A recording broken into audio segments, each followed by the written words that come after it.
Hi, everybody. Hello, nobody. Hello, somebody. Hi, welcome.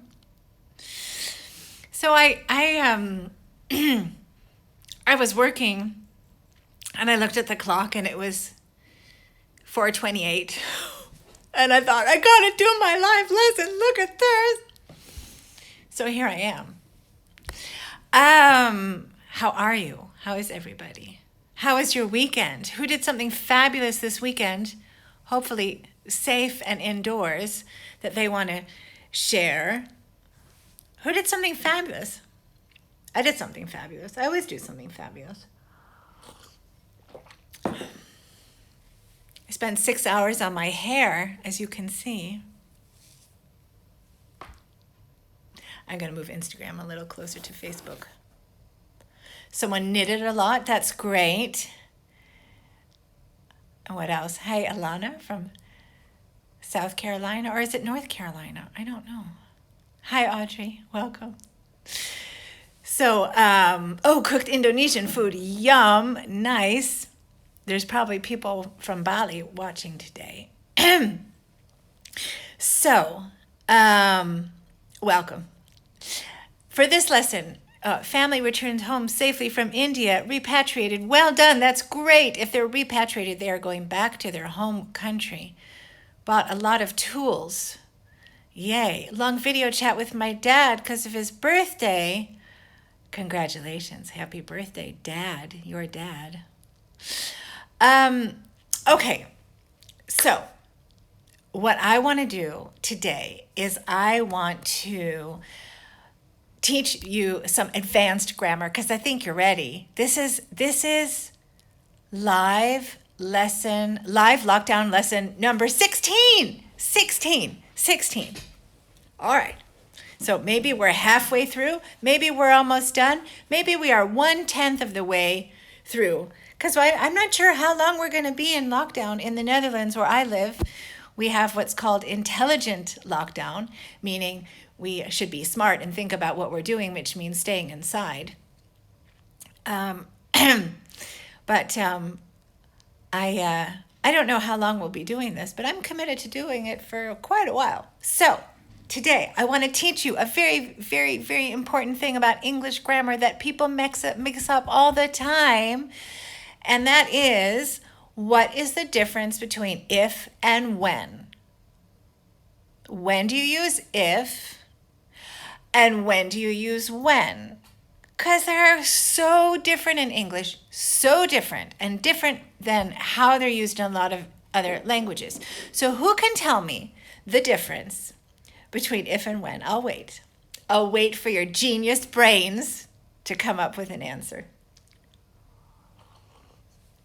I'm drinking my hair. That's delicious. What's the difference between if and when? I'm looking at you, Instagram. I'm looking at you, Facebook.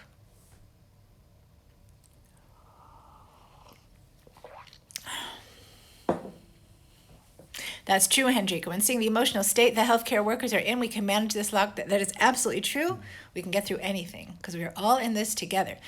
If is when you don't know when. If is conditional. When indicates time. Okay, you are on the right track so far.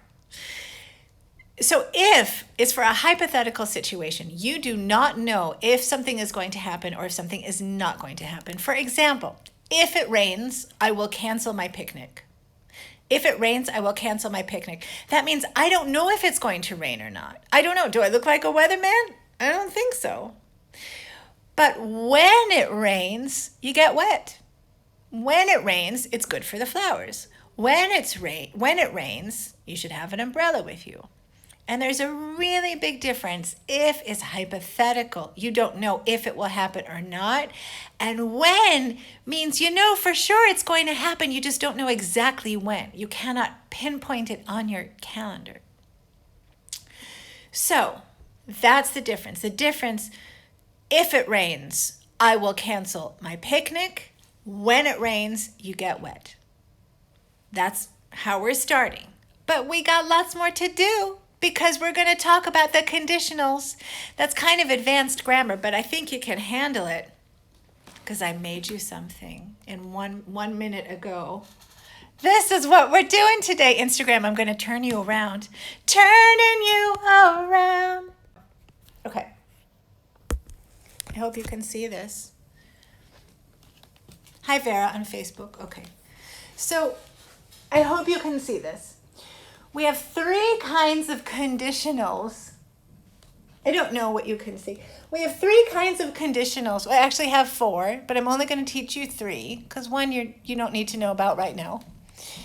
We have type 1, which is a realistic or optimistic situation. Meaning, for example, if it rains, I will cancel my picnic. If I win the lottery, I will buy a new house. If he stops drinking, he will feel better. That means this all makes sense. It's all realistic. You can all envision this happening. That's what we call conditional type 1 is for optimistic or realistic situations.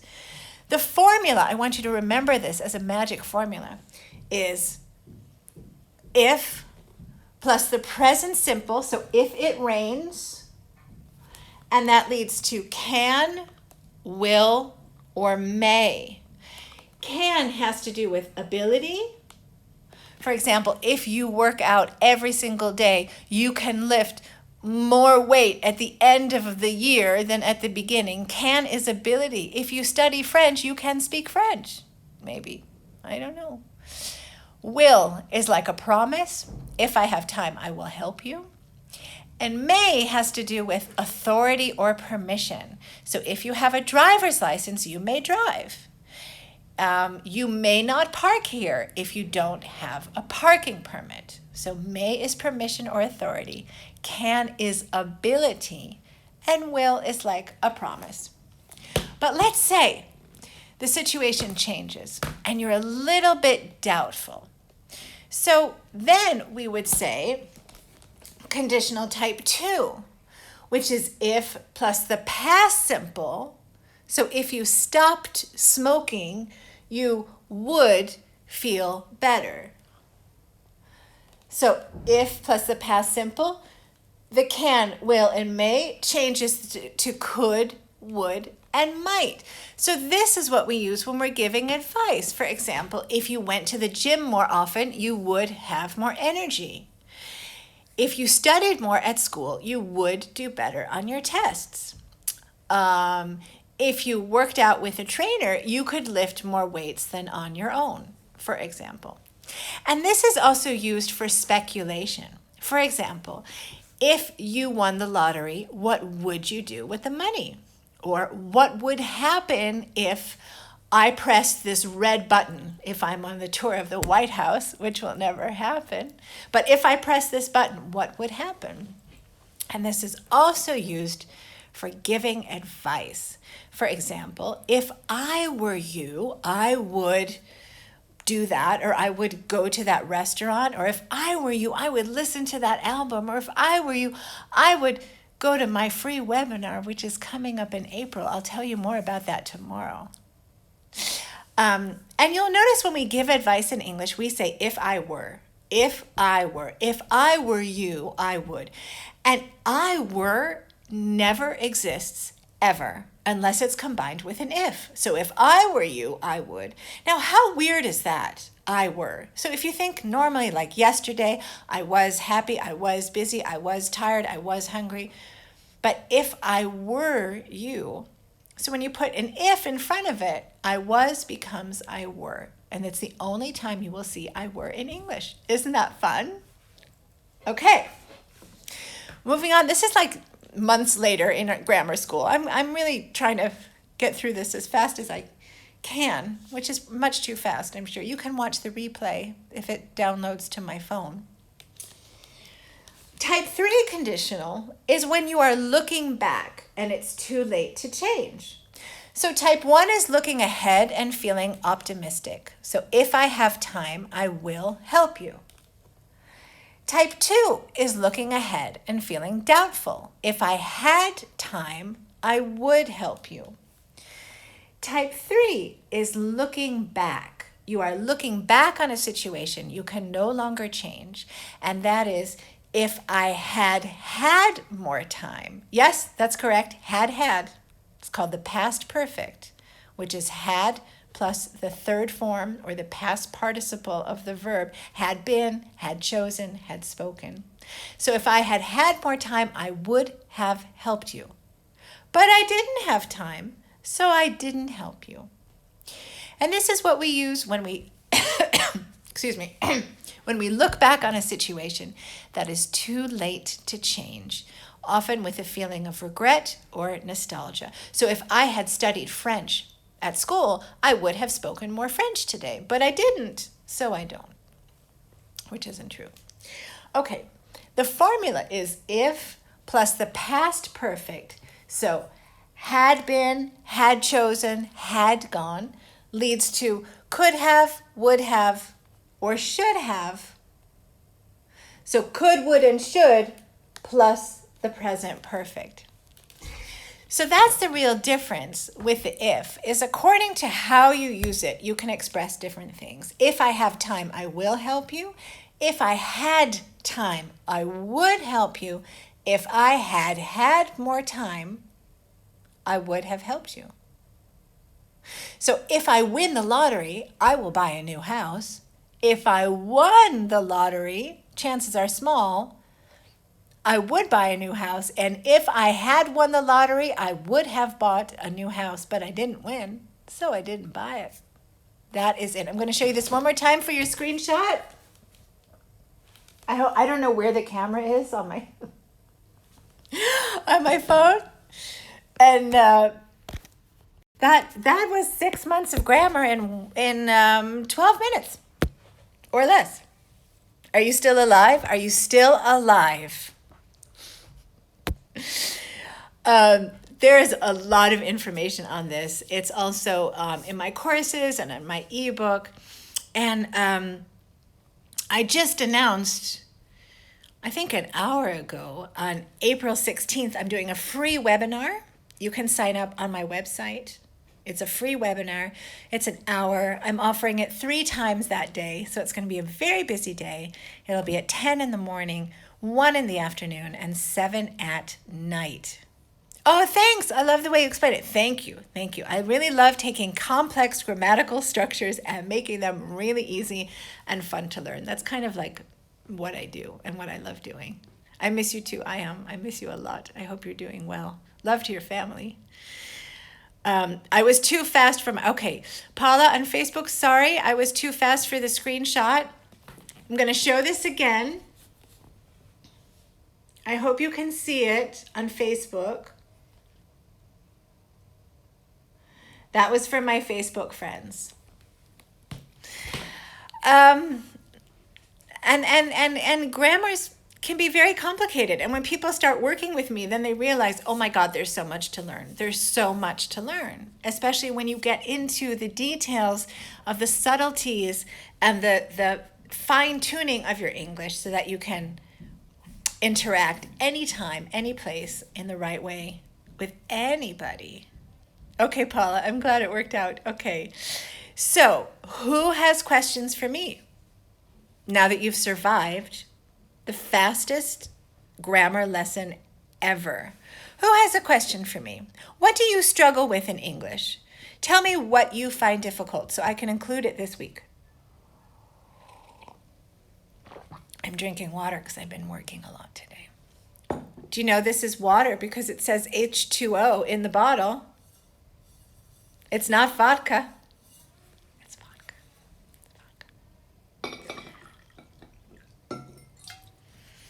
I love how everyone joins in right when we're almost done.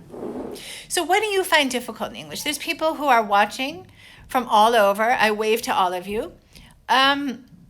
What do you find difficult? Passive verbs. Okay. Thanks, Rasul, please. Passive verbs. I'm writing that down. Yeah, in English we call the passive voice. The passive voice when the object becomes the subject. I'm writing that down. Thank you. What else? I guess everyone speaks English perfectly then. if you don't want to ask for help, I guess your English is flawless. So why are you watching me? I wonder. The conditionals are awful. Yes, they are. They are very challenging, Paula. I get it. I get it. They are in my ebook, and they are in my other books that I've written. They're all available on my website. How to improve your listening. That is something that I cannot do very quickly on an Instagram Live or a Facebook Live. I understand themselves or themselves, myself or myself. Okay, I'll write that down. Thank you for your question. Just a minute. You're giving me homework. I love it. Passive voice. And listening is very difficult. It's really important to wrap your head around different accents. In the UK alone, there are over 86 recognized accents. 86. I'm sure there's much more. In America, there's hundreds. So sometimes, even if English is your first language, you don't always recognize the accent that somebody has. And I was in Wales a couple of years ago, which I loved. It's a beautiful country with very kind people. And I was in the supermarket, and this older woman, was next to me. She was like a sweet grandmother, and I was putting stuff in her. I was putting stuff in my shopping cart, and she said something to me. I thought it was in Welsh, and I said, "Excuse me, I'm so sorry, I don't speak Welsh. Can you say that in English?" And she said that was English, and I'm like, "Oh my God." So, and English is my first language. It's kind of like my thing. He and I, or him and me. It depends on, okay, he and I, or him and me. I'll get to that because that's kind of related to the myself. I'll get to that this week. Thank you for asking. And then let's also do me and mine and my. Because, and his and her and hers, all that stuff. That's a good one. Okay, how to interrupt in a Zoom call without downsizing yourself. So a person really cannot be downsized. A company can downsize. So that means that they're scaling down on their facilities, or they're not hiring people anymore, or they're firing people. So if you're downsizing, you're cutting back and becoming smaller. You can't downsize yourself. You can upgrade yourself. So you are upgrading your English right now, hopefully. But how to interrupt in a Zoom call. So how to interrupt someone is very important to know how to do right in English. So, excuse me, would you mind if I interrupted? May I just say something? The word may has to do with permission or authority, like I just explained in the conditionals. May I interrupt? May I have a word? May I say something? May would be very good. I wouldn't use can. If it's for professional contact, I would use could, would, or may for that. Okay, I understand that's very, very hard. And that's why I'm doing this webinar, because everyone now is Zooming or Skyping, and you're all of a sudden this tiny thumbnail sharing a screen with 16 other thumbnails, and it's much more challenging to get your point across. I've heard that from many clients. So if I can help you with that, please let me know. Audrey, hi. Okay, other questions before we end our ridiculously fast grammar lesson?